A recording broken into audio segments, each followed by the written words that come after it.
Hello everyone. आज का हमारा टॉपिक है सेकेंडरी मार्केट। कल हमने पढ़ा था प्राइमरी मार्केट के बारे में। हमने पढ़ा था कि प्राइमरी मार्केट में कैपिटल मार्केट का जो दो टाइप्स होते हैं, primary market and secondary market. Primary market वो होती है जहाँ पे सिक्योरिटीज़ फर्स्ट टाइम इशू की जाती है कंपनी द्वारा। जैसे कोई भी सिक्योरिटीज़, शेयर्स हैं, डिबेंचर्स हैं, पब्लिक डिपॉजिट्स, कोई भी सिक्योरिटी फर्स्ट टाइम इशू होती है। और सेकेंडरी मार्केट कौन सी मार्केट होती है? सेम इशूड जो securities, financial securities already issued हैं या इशू हो चुकी हैं, उनको परचेज़ या सेल जहां होती है उसको हम बोलते हैं सेकेंडरी मार्केट। मतलब कि एक तरह से कंपनी ने शेयर इशू कर दिया, उस इशूड शेयर को हम मार्केट में बेच रहे हैं, तो वो कहलाएगी सेकेंडरी मार्केट। जैसे हम बोलते हैं ना सेकेंड हैंड स्कूटर लिया है, तो वो एक तरह से सेकेंडरी मार्केट में होता है। तो मीन्स सेकेंडरी मार्केट की डेफिनेशन क्या हुई? Market for purchase and sale of previously और ऑलरेडी इशूड और second hand securities. In secondary market, securities are not directly issued by the company to investors. Securities are sold by the existing investors to other investors for cash needs.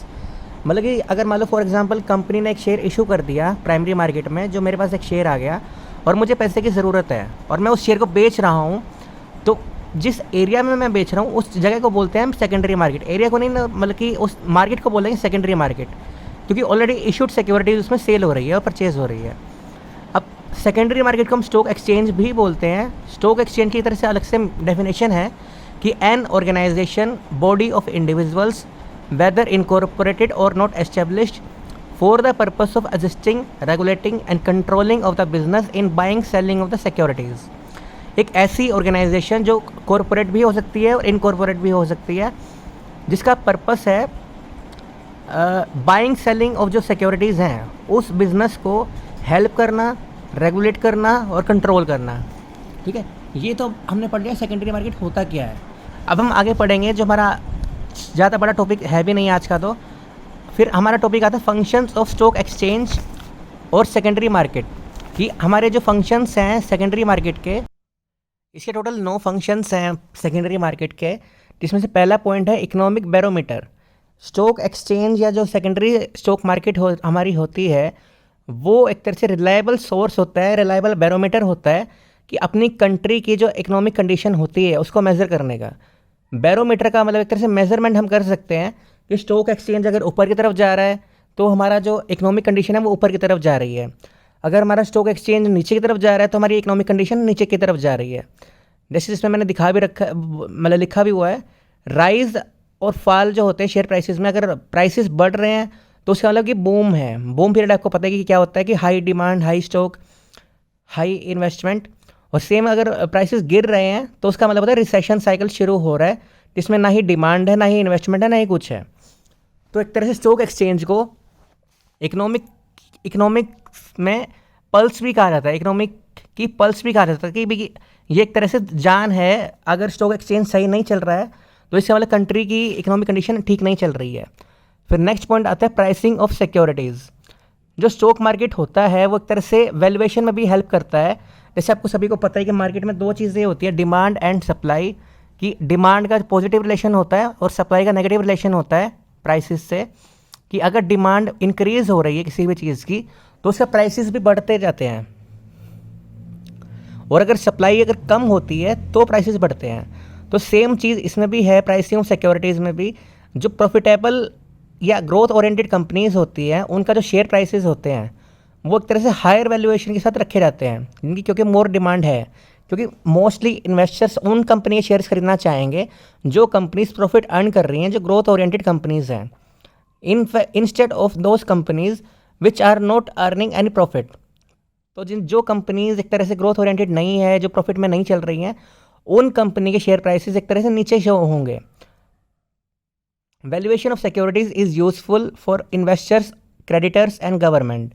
क्योंकि investors को उसमें invest करना है, creditors को भी company में information देखने की कंपनी चल भी रही है नहीं चल रही है, क्योंकि उसका कंपनी में पैसा लगा हुआ है। तो प्राइसिंग ऑफ सिक्योरिटीज़ बहुत इंपॉर्टेंट चीज़ होती है, जो कि हमें स्टॉक एक्सचेंज में ही पता लग सकती है। अगर हमारे स्टॉक प्राइसेस ऊपर जा रहे हैं तो हमारी हाई डिमांड है तो बूम का टाइम भी चल रहा है। और अगर हम प्रॉफिट अर्न कर रहे हैं कंपनी में किसी भी इन्वेस्टमेंट प्लान में, तो हमारा जो कंपनी का शेयर प्राइस होगा वो भी ऊपर जाएगा। अगर हमारा कोई लॉस हो जाता है तो उस केस में हमारा शेयर प्राइस भी नीचे की तरफ जाएगा। हर एक चीज़ का इफेक्ट जो होता है हर चीज़ पे पड़ता है, सभी कुछ चीज़ें इंटरलिंक है। फिर हमारा थर्ड पॉइंट आता है सेफ्टी ऑफ ट्रांजैक्शन।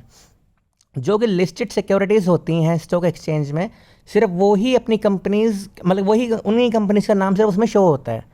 लिस्टेड कराने का मतलब क्या होता है कि हर एक कंपनी को अपने आप को लिस्ट कराना पड़ता है स्टॉक एक्सचेंज में।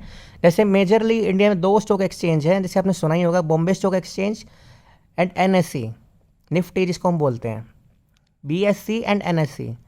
तो ये 2 स्टॉक एक्सचेंजेस हैं मेन जो हैं, वैसे टोटल 24 हैं।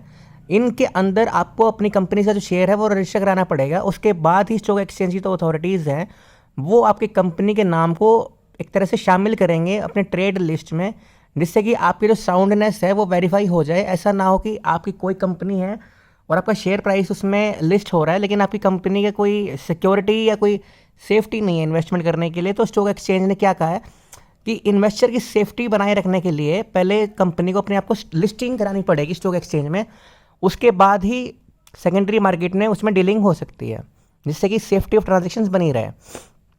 फिर नेक्स्ट पॉइंट आता है contributes to the economic growth. Stock exchange में बहुत सारी कंपनीज की जो फाइनेंशियल सिक्योरिटीज़ होती हैं खरीदी या बेची जाती हैं, डिस इन्वेस्टमेंट भी होती है, री इन्वेस्टमेंट भी होती है, जिससे कि एक तरह से डिस इन्वेस्टमेंट का एक तरह से बेसिकली मतलब क्या होता है, जैसे मान लो कि मैंने ABC कंपनी शेयर्स खरीद रखे 500 रुपये, जिनमें शायद से मुझे लग रहा है कि लॉस होने वाला है, तो उसको मैं बेच दूंगा। किसी भी चीज़ को बेचने को बोलते हैं, मतलब कि इन्वेस्टमेंट को बेचने को बोलते हैं डिस इन्वेस्टमेंट। और री इन्वेस्टमेंट का मतलब होता है किसी और चीज़ में, किसी और सिक्योरिटीज़ में इन्वेस्ट करना दोबारा से। तो इसका मतलब क्या होता है, process of disinvestment and reinvestment helps to invest in most productive investment proposal and that leads to capital formation and capital growth. कि जब हम एक शेयर से स्विच करेंगे किसी और शेयर में या किसी और कंपनी में, तो उससे कैपिटल फॉर्मेशन भी होता है और इकोनॉमिक ग्रोथ भी होती है। फिर हमारा 5th पॉइंट आगे आता है स्प्रेडिंग ऑफ इकोनॉमिक कल्ट। जो एक तरह से हमारी जो स्टॉक एक्सचेंज है वो पीपल, मतलब जो हमारी दुनिया, मतलब इंडिया के जो लोग हैं, जो सिटीजन्स हैं, उनको एनकरेज करता है कि हम ओनरशिप सिक्योरिटीज़ में ज़्यादा इन्वेस्ट करें, जिससे कि वो, मतलब ये ऐसे कैसे कर सकता है, जैसे पब्लिक को एजुकेट करेगा कि भाई किस में इन्वेस्ट करना चाहिए, किस में फ़ायदा है उनका, किस में नहीं करना चाहिए, बाय बेटर ट्रेडिंग प्रैक्टिस, जिससे किसी को कोई फ्रॉड वगैरह ना हो जाए, कोई ब्रोकर जो है कोई गड़बड़ ना कर जाए किसी के साथ में। तो एक तरह से इसका बेसिकली मतलब ये होता है कि इन्वेस्टर्स को एजुकेटेड करना, अवेयर करना कि स्टॉक एक्सचेंज काम कैसे करता है, कि और वो उसमें इन्वेस्ट भी करें, नॉलेज वगैरह उनको प्रोवाइड करता है। नेक्स्ट पॉइंट है प्रोवाइडिंग स्कोप फॉर स्पेक्यूलेशन। अब स्पेक्यूलेशन का बेसिकली वैसे हिंदी में मतलब होता है सट्टा लगाना या जुआ लगाना, खेलना। तो एक तरह से लिक्विडिटी बनाए रखने के लिए और डिमांड सप्लाई को बनाए रखने के लिए सिक्योरिटीज़ में स्टॉक एक्सचेंज एक तरह से परमिट करता है हेल्दी स्पेक्यूलेशन को भी। हेल्दी स्पेक्यूलेशन का मतलब क्या होता है, जैसे आपको पता है कि आपके पास 500 रुपये हैं, तो अगर आप सट्टा लगा रहे हो कि भाई बारिश होगी तो मैं 500 रुपये तुझे दे दूंगा, और नहीं होता तो मुझे 500 रुपये दे देगा, वो एक तरह से अलग चीज़ हो जाती है। हेल्दी स्पेक्यूलेशन का बेसिकली मतलब यहाँ क्या बनता है कि हेल्दी लेवल पे एक तरह से सट्टा लगाना, कि भाई कि अगर मान लो कोई इन्वेस्ट करना चाहता है तो वो एक तरह से बेटर वे में इन्वेस्ट कर सकता है अपना पैसा। स्पेक्यूलेशन और इन्वेस्टमेंट में बेसिकली बस छोटा सा डिफरेंस ये होता है कि इन्वेस्टमेंट जब हम करते हैं सब कुछ एनालाइज करके करते हैं, सारी इन्फॉर्मेशन गेट करने के बाद में ही करते हैं, डिसीजन लेते हैं। लेकिन स्पेक्यूलेशन में हम कुछ एनालाइज नहीं करते, हम बस कल तुक्का लगा रहे हैं एक तरह से। तो लिक्विडिटी को बनाए रखने के लिए स्टॉक एक्सचेंज जो है स्कोप प्रोवाइड करता है स्पेक्यूलेशन के लिए। फिर नेक्स्ट पॉइंट है हमारा लिक्विडिटी। जैसे आपको पता ही है कि लिक्विडिटी का मतलब क्या होता है, जब हम किसी भी चीज़ को कैश में कन्वर्ट कर सकते हैं। कैश को एक तरह से हम लिक्विड एसेट बोलते हैं। कैश एक तरह से हमारा लिक्विड होता है। जो मेन फंक्शन है स्टॉक मार्केट का वो क्या होता है कि रेडी मार्केट प्रोवाइड करता है sale and purchase of securities के लिए। इन्वेस्टर्स उसमें लॉन्ग टर्म के लिए भी इन्वेस्ट कर सकते हैं विदाउट एनी हेजिटेशन, क्योंकि इन्वेस्टर्स को प्रॉब्लम नहीं है कि अगर उन्हें आज उन्होंने इन्वेस्ट कर दिया तो उन्हें दोबारा पैसा नहीं मिल पाएगा, लिक्विडिटी नहीं प्रोवाइड हो पाएगी। क्योंकि स्टॉक एक्सचेंज क्या करता है कि लॉन्ग टर्म प्लान्स को शॉर्ट टर्म में और मीडियम टर्म्स में बांट देता है, टुकड़े टुकड़े कर देता है। कि उन्हें ज़रूरी नहीं कि सारा का सारा पैसा आज ही देना है, तो लॉन्ग टर्म के पीरियड को कुछ इंस्टॉलमेंट्स में करके या कैसे भी करके शॉर्ट टर्म से या मीडियम टर्म से बांट देता है, जिससे कि इन्वेस्टर को हेजिटेशन नहीं होती है लॉन्ग टर्म प्लान में इन्वेस्ट करने से पहले। फॉर एग्जाम्पल मैं आपको एक बता भी देता हूँ, इसका एक एग्जाम्पल दे भी देता हूँ। इसमें एक होता है SIP, एक चीज़ होती है म्यूचुअल फंड में, एक चीज़ होती है जहाँ पे आपको मंथली एक कुछ ना कुछ अमाउंट जो है वो डिपॉजिट कराना होता है। फॉर एग्जाम्पल मान लो कि आप 12 साल तक कुछ ना कुछ अमाउंट जमा कराते हैं और उस पर आपको इंटरेस्ट भी मिलता है। इंटरेस्ट तो नहीं, काफ़ी अच्छा रिटर्न मिलता है, जो कि शायद कभी कभी 25-30% भी हो सकता है इतना भी अच्छा लेवल पे होता है वो इंटरेस्ट जो भी कुछ होता है, और डेली का मिलता है आपको, ज़रूरी नहीं कि आपको मंथ के एंड में ही मिलेगा। तो आपको क्या करना है, एक महीने के एंड में आपको बस अगर 2 या 3 हज़ार या 5 हज़ार 10 हज़ार जितने भी आपको सही लगते हैं वो जमा कराने हैं। लेकिन 12 साल के एंड में जो आपका पैसा बनेगा वो आपको लगेगा कि इतना तो आपके पास होता भी नहीं कभी भी, लेकिन लॉन्ग टर्म प्लान्स को उन्होंने शॉर्ट टर्म प्लान में बांट दिया। फिर हमारा नेक्स्ट पॉइंट है better allocation of the capital.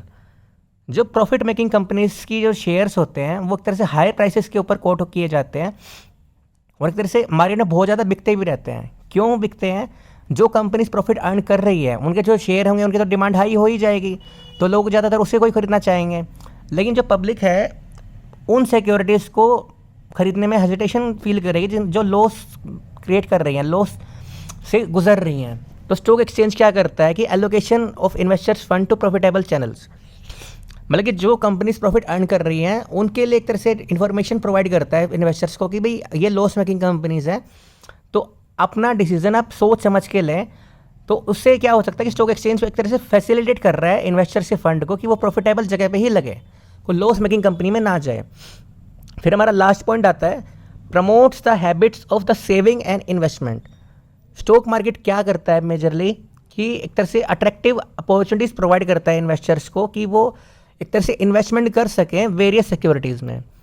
और जो ये अट्रैक्टिव अपॉर्चुनिटीज़ होती हैं ये पीपल को एनकरेज करते हैं कि ज़्यादा से ज़्यादा वो सेव करें, ज़्यादा से ज़्यादा इन्वेस्ट कर सकें सिक्योरिटीज़ में कॉर्पोरेट सेक्टर के। कॉर्पोरेट सेक्टर का मतलब यहाँ पे कंपनीज से है, rather than investing in unproductive assets such as gold और सिल्वर। मतलब कि गोल्ड सिल्वर को छोड़ के फाइनेंशियल सिक्योरिटीज़ में इन्वेस्टमेंट करने के लिए एक तरह से स्टॉक एक्सचेंज जो है इनकरेज करता है लोगों को, जिससे कि उन्हें बेटर गेन, कैपिटल गेन भी और रेवेन्यू नेचर गेन भी उन्हें प्रोवाइड किया जा सके। मतलब कि स्टॉक एक्सचेंज बेसिकली क्या करता है, फंक्शंस क्या क्या मैं आपको ब्रीफ में बता देता हूँ।